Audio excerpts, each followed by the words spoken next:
जिसे पूरी दुनिया चांडाल समझ रही थी, उसी के आगे शंकराचार्य को झुकना पड़ा। आदि शंकराचार्य सनातन धर्म के महान आचार्य थे।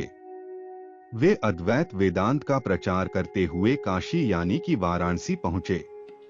काशी में वे प्रतिदिन गंगा स्नान करके अपने शिष्यों के साथ नगर में विचरण करते थे। एक दिन प्रातःकाल जब शंकराचार्य गंगा स्नान के बाद अपने मार्ग से लौट रहे थे, तभी एक चांडाल यानी कि अछूत समझा जाने वाला व्यक्ति अपने 4 कुत्तों के साथ सामने से आ गया। उस चांडाल का शरीर भस्म से लिपटा था। नेत्र तेजस्वी थे पर वेश अत्यंत साधारण और डरावना था। शंकराचार्य ने उसे देखकर कहा, गच्छ अर्थात हट जाओ, दूर हो जाओ। चांडाल मुस्कुराया और शांत स्वर में बोला, हे आचार्य, आप किसे हटने को कह रहे हैं, शरीर को या आत्मा को?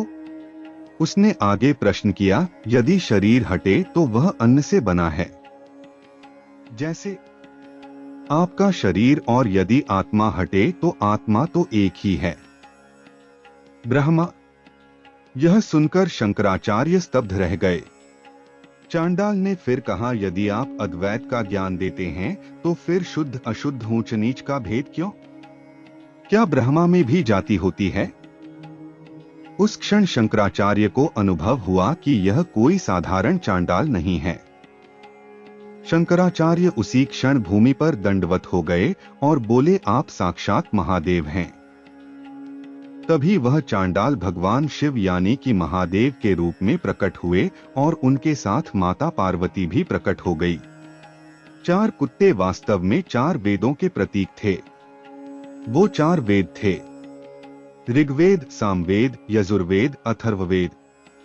शंकराचार्य ने उसी क्षण 5 श्लोकों की रचना की जिसे मनीषा पंचकम कहा जाता है। उसका सार यह है, जो ब्रह्मा को जान ले वही मेरा गुरु है, चाहे वह ब्राह्मण हो या चांडाल। इस कथा की शिक्षा आत्मा एक है, सब में वही ब्रह्मा है। जाति रूप वेश से ऊपर आत्मज्ञान है। सच्चा ज्ञान अहंकार को तोड़ता है। स्वयं महादेव भी भक्त और ज्ञानी की परीक्षा लेते हैं।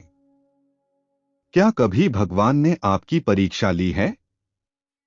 और आपको बाद में पता चला हो, कमेंट करें और चैनल को लाइक और सब्सक्राइब करना ना भूलें।